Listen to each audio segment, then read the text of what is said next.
Hello, America. It's Ted from Consumer Cellular, the guy in the orange sweater, and this is your wake-up call. If you don't have Consumer Cellular yet, now is the perfect time to switch and save. For a limited time, new customers can get wireless service for as low as $15 a month for your first year. Yep, the same exact nationwide coverage as the leading carriers for $15 a month for an entire year. What are you waiting for? Call 1-888-FREEDOM or visit consumercellular.com and use code RADIO15. See consumercellular.com/firstyear15 for promotional details. Discover Orlando's first ever beach paradise at Evermore Resort, a completely reimagined vacation destination right next to Walt Disney World. At the heart of Evermore Resort is 20 acres of tropical beaches with crystal clear swimming areas featuring fun activities like a rope swing, family water slide, and more. Designed for families of all sizes, Evermore offers accommodations up to 11-bedroom homes, all with the conveniences of a hotel. Evermore is now open. Book your stay today at evermoreresort.com.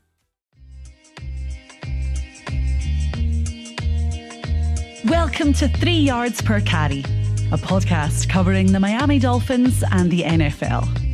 Now, here's your hosts, Chris, Alf, and Simon.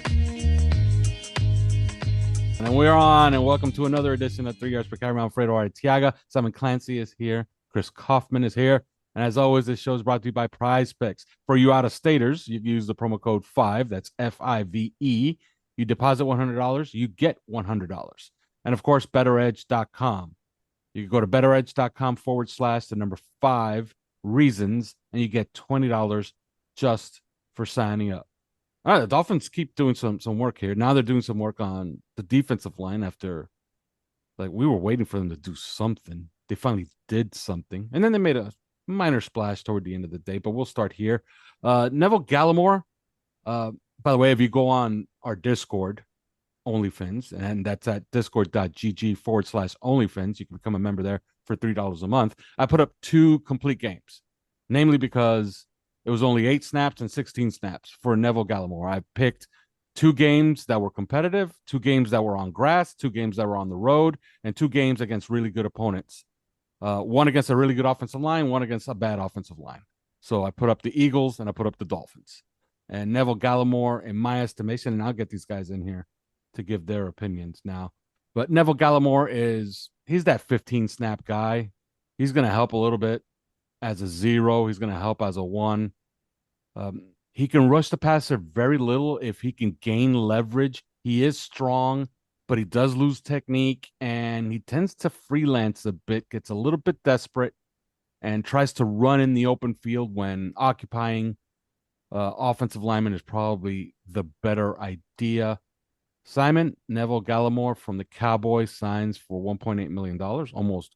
In fact, all of it guaranteed. Your thoughts? It doesn't move the needle for me. I quite liked him coming out of Oklahoma, actually. I remember he ran a 4.79 40 at 304 pounds, which is pretty extraordinary. But he's only started 1 game in the last 2 years. I mean, the numbers are okay, but there's been a consistency issue for me and a lack of sort of trading on, really. And I wouldn't worry so much if he was with a team whose defensive line isn't notable for developing players, but the Cowboys line and their line coaches have done an outstanding job. Aidan Durder, the British coach, who's now the defensive coordinator, in Dallas, I think he's done a really good job on that defensive line. And Gallimore's just one of those players that just hasn't trained on Chris. I kind of, there's a connection obviously with Austin Clark, but I just don't see it. You see flashes of really good stuff, and then flashes of him just disappearing. Mm-hmm. Yeah, I think the athleticism is obviously going to be a plus for Miami. But the biggest plus is probably just that I think Austin Clark has engendered a lot of trust from us as fans, media, whatnot. I think that this was clearly an Austin Clark call. Those guys are close. I guess they work out together. So, who knows? If it's sort of like if you trust Mike McDaniel to make a call about running backs, then maybe you trust Austin Clark to make a call about a low level defensive tackle signing. But otherwise, if I'm just looking at it and I'm just looking at the player and I'm just looking at the film and everything like that, I think that the thing that the Dolphins did that was even more notable than this is re-signing Deshaun Hand. Because Deshaun Hand, between the two players, I would probably rather have Deshaun Hand on the field between he and Neville Gallimore. Now, the Baltimore defense regularly rotated their defensive tackles. They had 4 deep, and they were very religious to that. That was not the case with Miami last year, with Wilkins and Sealer taking the majority of snaps, and then Raekwon Davis coming on the field when they needed a third, essentially. But so this is going to be different in Baltimore's approach. So you need bodies, you need fresh bodies to throw out there. I do think Neville Gallimore will be useful to throw out there. But between the two, I'm going to put Deshaun Hand out there rather than Neville. I think he should have played more last year, based purely on how good he was. I mean, just go look at the snaps that he did have last year in that defense, and Deshaun Hand was a very good rotator. All right, and moving on, they kept at it today and brought back Benito Jones. He got poached that one day by the Detroit Lions toward the end of camp. Had a decent season. Lions fans were a little upset to see him go. Then they picked up DJ Reader, and they could care less now. But it's nice to have him back. He was a pleasant guy to talk to in camp. You could do a lot worse for a guy that's going to get you 10 snaps as a 0. I think this is pretty good work because it should be dirt cheap. They were speaking to John Jenkins. If they bring back John Jenkins, I kind of like everything that they have at 0 and at the 1. Considering you still have some draft picks, you could add a draft pick to this group, and you got yourself a pretty decent interior defensive line group with Sealer, the headliner, and all these other guys playing a bevy of minuscule snaps, and then you add a good draft pick at 21 or 55, and you're starting to cook with something. Your thoughts on Benito Jones coming back? My first guess is that he plays more than Neville Gallimore. Simon? Yeah, I would agree. And I thought actually we talked about Neville Gallimore's lack of development. I actually think Benito has done the opposite. He has developed. And I thought his best year was last year against with the Lions. Played in all 17 games, 26 tackles, 3 tackles for loss, 6 hits, a sack. I just thought he played really well against the run. Was a restricted free agent, not tendered, so therefore doesn't qualify as a compensatory free agent. So that's that works for us. I think he's a solid player in the rotation. I suspect he ends up playing more than Gallimore does, unless Austin Clark and Chris can unleash something in Gallimore that we've not seen yet. Yeah, I think that just looking at last year, though, I mean, he played twice as much as Gallimore. Yeah, absolutely. He had 600 snaps, I think, something like that, and Gallimore had like 300 maybe. And that's the kind of player that I view Gallimore to be, and that's the kind of contract he got. If you look at it, I mean, money talks a lot of the time with these players. So yeah, Benito Jones, we knew that this defense required a guy who's a little bit on the bigger side. You look at the history of the Baltimore defense with Michael Pierce, and what was it? Am I thinking of Justin Ellis? What was his name again? Before him, bigger defensive tackles, kind of zero. It's not that they always just are playing zero technique. But they need a bigger body like that. I think Benito fits into that mold. I think he's the guy aside from Brandon Peely that kind of fits into that mold right now. So yeah, he is going to play. And that's an interesting signing in that way for the Dolphins. So, I think that, he's going to play. That's a decent signing, for Miami. Probably not done yet, but what they have is they have an NFL rotation. They have guys that took NFL snaps.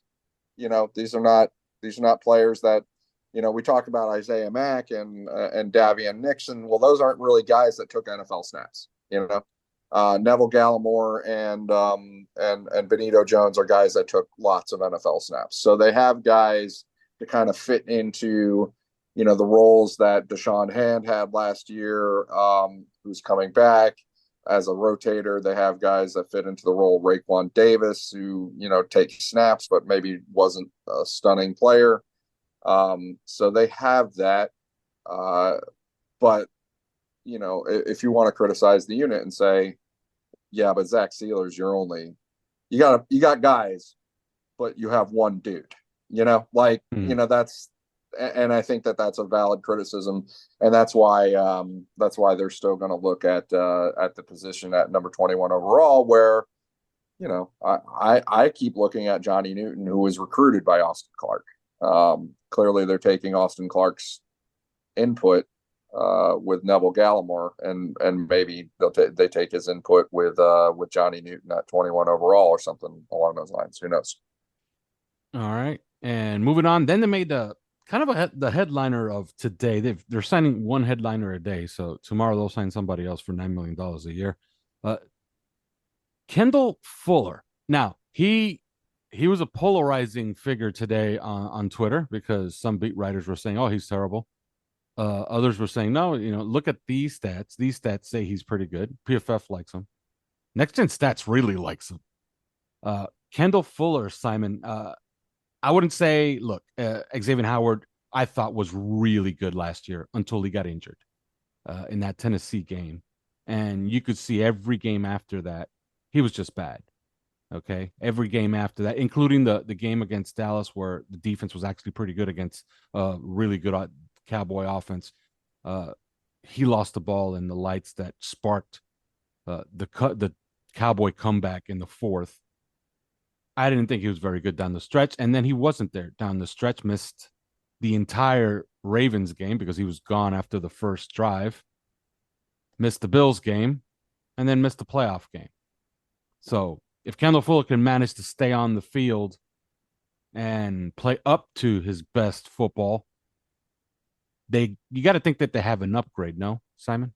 Yeah, I mean, I think he was excellent last year. I think he probably just got him age-wise right about the time that you want him to. Financially, it looks a really good deal for the $16 million for 2 years. I mean, the first reaction I had was, wow, how did we get him that cheaply? I mean, obviously boosted a little bit by the kind of dearth of cornerbacks in this year's free agency market, but he plays inside, outside. He's played safety. He's smart. He's got great FBI. I think he's a really good player. Like I said, I thought he played well for Washington. And your starting cornerbacks now are going to be, Ramsey and Fuller on the outside. You got Cam Smith. We'll talk about Saran Neal, but we've also got Nick Needham and Kader Kohu coming back, and all of a sudden that cornerback room looks pretty set and pretty solid. And yeah, I think it's an excellent pickup at a really good price point at a position of need. Chris? He was one of the guys that I kind of isolated when we did our little cheat sheet for the Discord, because the two higher, if the Dolphins were going to spend some money on the position, and they ended up spending some money on the position, I think Chris Greer values that position so much that he's going to allocate to it. And he and Sean Murphy Bunting were two guys that I really isolated, for really the same reasons, which is that they have inside-outside versatility. Kendall Fuller was a slot guy, for much of his career, has been an outside guy, for the last couple of years of his career. He's been a good performer the entire way. I think he's Mr. Versatility. He's, he can be very tight in man coverage. But I think he's also good in zone and just very well experienced. And so I see the inside-outside versatility being really, really important, because I think Anthony Weaver let the cat out of the bag in the introductory press conference. He said Jalen Ramsey is going to be moved around. That was obviously a sore point with Vic Fangio last year. And when the Dolphins hired Anthony Weaver, they obviously wanted to address that. And so when they said that Jalen Ramsey is going to be moved around inside out to try and try and follow the best receiver, then what do you need? You need other versatile guys. You can't have a outside only corner on the field and an inside only corner on the field at the same time as a Jalen Ramsey who's going to move inside out. That does not work. It does not compute. And so you need other versatile players. Kendall Fuller is, if not the highest profile, versatile inside out corner on the market. Certainly one of them. And the Dolphins did a good job signing him. I think that was a way to, hold serve to me on the loss of Xavier Howard while also fitting the new defense that you're going to do. And that's a pretty good job. All right, finishing up here, you got to think that Siran Neal, former Bills captain, special teams captain, to go along with Anthony Walker, who was a captain last year, that guy has to be a boost for your special teams. And we're going to finish up with Jody Forston if we know anything about him, because Chris and I have already gone on to Twitter to say we don't know who the hell this is. But Siran Neal, that has to be a boost for the special teams, who sorely lacked it. And I guess out with Justin Bethel and in with Siran Neal. Yeah, absolutely. I mean, he obviously knows Danny Crossman from his time at when Crossman was in Buffalo in 2018, and clearly the Dolphins have decided not to fire the offensive coordinator just to get some studs on that special teams unit. And we've brought in Anthony Walker will be a special teams standout, but Siran Neal, a special teams captain, he's going to be the gunner on special teams. He ranks 12th in the league in special teams tackles since 2018. He's first in forced fumbles on special teams since 2018. He 658 special team snaps the last 2 years. And then on defense, he's a backup kind of outside corner, kind of slot guy, kind of big nickel, hybrid sort of linebacker safety type. He's not somebody that you want to put, in open coverage on an island, but in terms of a punch you in the mouth special teamer who might just get a couple of forced fumbles in big moments across the season, it's a great pickup. It's an excellent pickup. And then Fortson actually is a guy, I mean, he's 6'4". We talk about red zone threats and those sorts of things. He only has 14 career catches, 14 in 5 years, but he's a solid run blocker. He's got that sort of intriguing athletic skill set at 6'4". But you kind of think, where's he going to play? What's he going to do? Whose job is he going to take? And he missed all of last year with injury. So it'll be, I'm intrigued to see how he fits. I think they've probably just taken a bit of a flyer on somebody who's got a bit of an athletic profile, to see if it works. But, when you bring you talk about Johnny Smith as well. Who's missing out now? Is it Julian, the rookie last year? Julian Hill. Yeah, Julian Hill. What's happening? I'm sure Durham's not losing his job, but there's going to be some players in there. A Tanner Connor, for example, who've got to be looking at the signing of Jody Fortson and think to themselves, "Yep, my time could be up." So it'll be interesting to see. It'll be interesting to see what happens. It kind of feels like just a guy. I was looking at his combine time. I mean, he ran a 4.84. He's only 226 pounds, but yeah, I mean, Andy Reid liked him enough to keep him around for 5 years. So we'll see if there's anything there. I suspect he probably doesn't make the team, but we'll see what happens. Chris? So I view actually several of these guys in the same way, and that is. Looking at Siran Neal, obviously special teams guy, but they also re-signed Elijah Campbell, special teams guy, and then they signed Jody Fortson, special teams guy. He played 200 snaps on special teams in 20. I mean, he didn't play last year, but he played 200 snaps on special teams in 2022. And yeah, he did only have 14 catches. He's kind of like a big wide receiver more than a real tight end. He had 14 catches, but 4 of them were touchdowns. in his career. So if you're thinking about what he is, to me, he is special teams plus, in that, he could actually be, if he makes the team, and that's a big if, but if he makes the team, then he could find himself active on game day because of special teams. And then he could actually find himself on the field when you get into the red zone. And what did the Dolphins have in 2022 with Mike Gesicki? They had 5 touchdowns. What did they not have in 23? No touchdowns from the tight end unit. Mm-hmm. So I think that, special teams plus red zone is sort of like, it's almost like your basketball 3-and-D guy. It's special teams plus red zone for Jody Fortson. And what's striking to me between the 3 of those, Saron Neal, re-signing Elijah Campbell, and then going and getting Jody Fortson, is the Dolphins made a controversial decision to retain Danny Crossman. And a lot of fans don't like that. So a lot of fans are quite upset about that, and media are criticizing and everything like that. But they decided to keep Danny Crossman, and so I say, if he's not the problem, what was?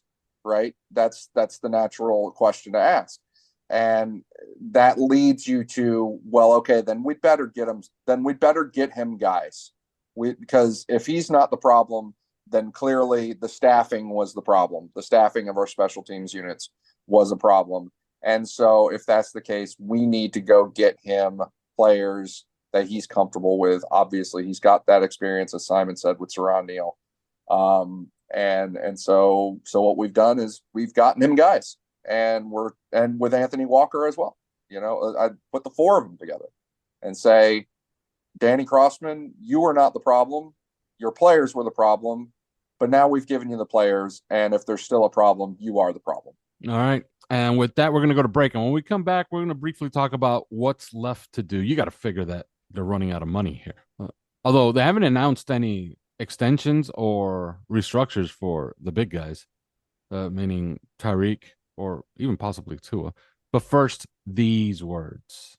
Experiences are what people love the most about travel.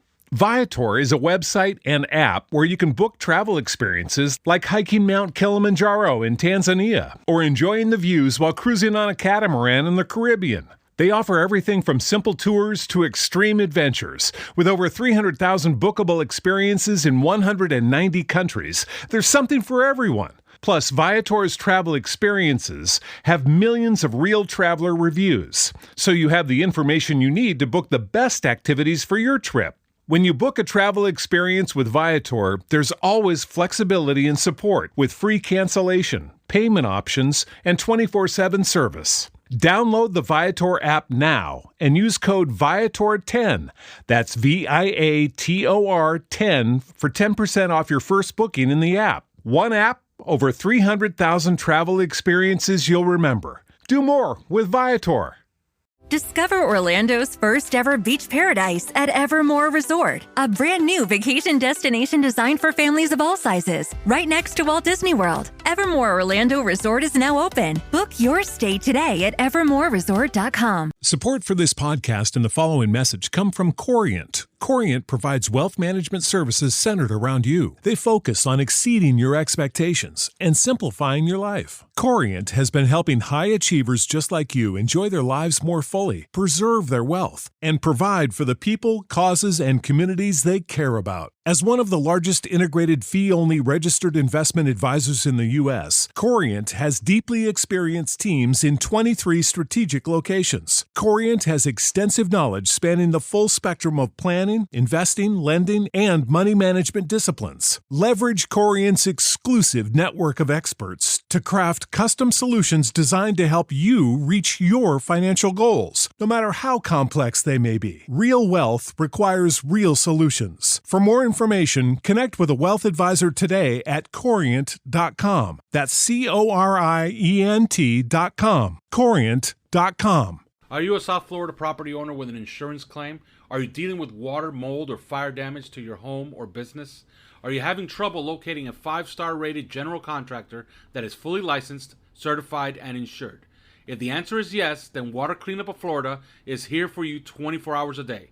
With over 60 years of combined experience, Michael, Robert, Jorge, and their team is prepared to handle any size property damage disaster. When an unexpected damage occurs to your home or business, you need specialized, fast, and reliable services. Water Cleanup of Florida understands the impact and stress an unexpected disaster may cause. Their objective is to make the cleanup and insurance claim process painless and hassle-free. Water Cleanup of Florida is also a licensed general contractor, so they provide the A to Z service, one-stop shopping that busy homeowners and business owners require. Water Cleanup of Florida is now an authorized dealer of Eurocraft cabinets, so premier kitchen, bath, and laundry cabinetry, countertops, and other accessories are available for your viewing at their showroom in Boca Raton. Or, do you prefer to shop from your home or office? Then Water Cleanup will send you one of our design specialists to you with samples and products that fit your style and budget. Call Michael anytime on his personal cell phone if you have any questions at 954-579-0356. That's 954-579-0356. Or visit their website at wcufl.com. You can follow them on Facebook and Instagram. And please check out their more than 80 5-star reviews on Google and Facebook. Water Cleanup of Florida. If you have the schmutz, they have the guts. I'm Jalen Phillips, and you're listening to 3 Yards Per Carry. All right, and we're back. Simon, what's left to do? You got to figure that, no more big signings. I think their big signings have already, Shaq Barrett, if he earns all of it, I guess. Jordan Brooks and Kendall Fuller is a pretty good group of headliners, including Jonnu Smith. But what's left to do with this free agency period? Certainly guards. I think you need at least 2 new guards. I think you just need some better depth on the offensive line and wide receiver. Currently, realistically, we only have Hill and Waddle in terms of, reliable wide receivers. They would be the areas that I'd certainly be looking at and looking to improve on. I still think there's work to be done on the interior of the defensive line. I know they've got lots of bodies, but lots of bodies doesn't necessarily mean you've got lots of talent, and that to me would be an area that I'd be wanting to look at. I mean, Gallimore we've talked about hasn't really trained on. Isaiah Mack kind of feels like just a guy. Brandon Peely just a guy. Davion Nixon just a guy. Obviously Zach Sealer, obviously Benito Jones, but it doesn't quite feel like we've got everything there in terms of receivers. Obviously, Ezra Kamara, they have high hopes for. Tyreek, obviously, Braylon Sanders is well liked, but has played once really, and that was in Detroit last year. Anthony Schwartz feels like a practice squad kind of edge of the roster guy. This Matthew Sexton kid they got at Eastern Michigan, again, just a guy, and Waddle. Obviously Cedric is a free agent, Craycraft a free agent, Chase Claypool a free agent, Robbie Chosen a free agent. Barry Jackson mentioned they were trying to sign re-sign Braxton Barrios, who's currently on holiday. Doesn't preclude him, obviously, from re-signing. But, where are the wide receivers coming from? It's obviously in a hugely exciting draft for receivers. But, there's got to come a point where we're adding some extra talent via the receiver position. So that to me are the 2 spots that really need to be looked at. Chris? Yeah, it's striking to me because if you look at it, I think that I said before that they're kind of trying to shape up to where they can head into the 21st overall pick going for the best available player, or at least they're chipping away at that. I think they still have work to do because they need guards, they need offensive linemen, they need wide receivers. But what's actually just so interesting to me about that is they need offensive linemen and they need a wide receiver, at least one, wide receiver. What's this draft loaded with? This draft is being loaded as, if you need offensive linemen, here you go. This is the draft for you. If you need wide receivers, here you go. This is for you. How many wide receivers are in Daniel Jeremiah's top 50, top 100? An incredible number of them. How many offensive linemen are rated, really highly in this draft and I'm not just talking about the tackles either, because some of those tackles are going to move inside to guard, especially early in their career. So, this draft has linemen and wide receivers, and those are the positions that conspicuously Miami has not addressed very well yet. So that's where they need it. But I do agree with Simon that while the defensive line unit contains a lot of players that take NFL snaps. And I am confident that Benito Jones can take NFL snaps, that Deshaun Hand can take NFL snaps, and that even the Neville Gallimore can take NFL snaps, along with Zach Sealer.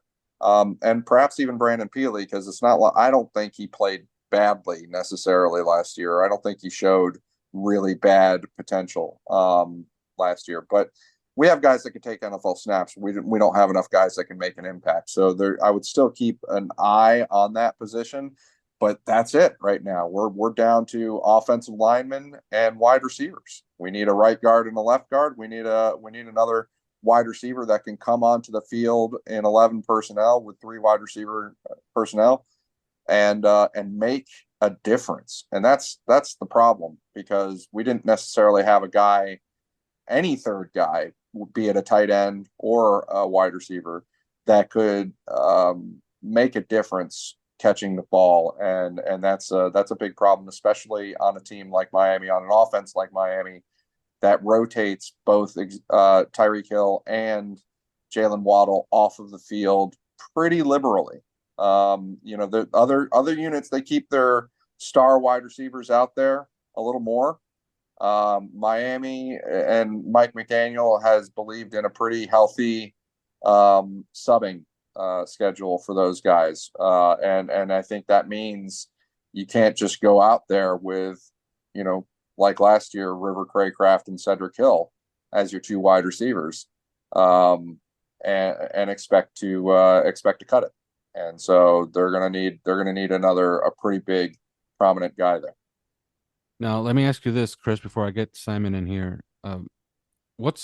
How's it looking as far as comp picks? And what are you thinking as far as trading 2025 draft capital for 2024 draft capital?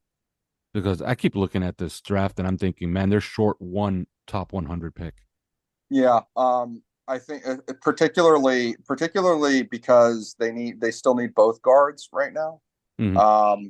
And maybe let's keep in mind, June, they'll be doing some things in June. And yes, if you need a starting guard, you can probably get one in June. You probably can. They could even just sign Isaiah Wynn back, although he won't stay healthy. But I think that, that 3rd round pick is where you could get some quality guards in this draft. I like guys like Brandon Coleman. I like guys like Christian Haynes. Probably won't make it to the 3rd round, but there are some guys out there like Christian Mahogany and as I said, Brandon Coleman and Mason McCormick, and Tanner Bortolini is a phenomenal center prospect, but he can also play guard. There are players available you can get in the 3rd round area. So the Dolphins currently have 2 3rd rounders and I believe a 7th rounder or a 6th rounder. I think it might be the 7th. They got the 5th, 2 6 and the 7th. Is that right? They only have 3 as of right now because of the signing of, I think, Kendall Fuller. Oh, sorry, I think you're talking about. Yeah, sorry. Yeah. I'm talking about the compensatory picks, because that's what Alf asked about. They have 2 thirds and a 7th coming to them in 2025. Now, what they can do with that is they can't really trade them because the picks haven't arrived yet. But knowing that they have those picks in the hopper, they can trade their own natural picks, their own natural 25 picks, to bring that forward into 24. And they can do that aggressively. But so they might trade, some combination of picks in 25 to get an extra pick in 24, address the guard position, as I was saying. But I still kind of in the back of my mind, I'm still thinking, I no longer believe it's going to be a L'Jarius Sneed, for example, but I'm still thinking that with those 2 3rd rounders that they know they have coming next year, they might feel like they could use this 55 pick for a higher impact maneuver. A move that will have more impact right away in this year, and then the number 55 overall would naturally have as a rookie, late 2nd rounder. So I'm keeping an eye on that. But right now it's 2 3rds and a 7th for 25, and I think that they could trade some of their natural 25 picks to pull that forward into 24. And on the way out here, Simon, you would agree with that, right? Yeah, I agree 100%. The Eagles have signed Devin White. What's did they say a number on that? Yeah, $7.5 million for 1 year. That's not so bad. All right. And I think that'll do it. The next time we talk to you, we'll have maybe a few more Dolphins to talk about, and we might begin to start touching on the draft. But till then. Thanks for listening to 3 Yards Per Carry. You can subscribe via iTunes, on Podbean, or your usual podcast provider.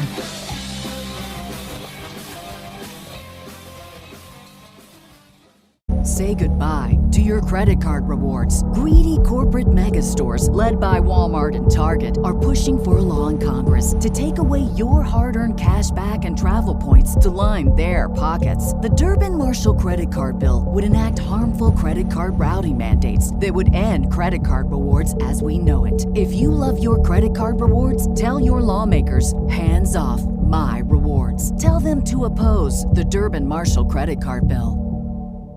Discover Orlando's first ever beach paradise at Evermore Resort, a brand new vacation destination designed for families of all sizes, right next to Walt Disney World. Evermore Orlando Resort is now open. Book your stay today at evermoreresort.com.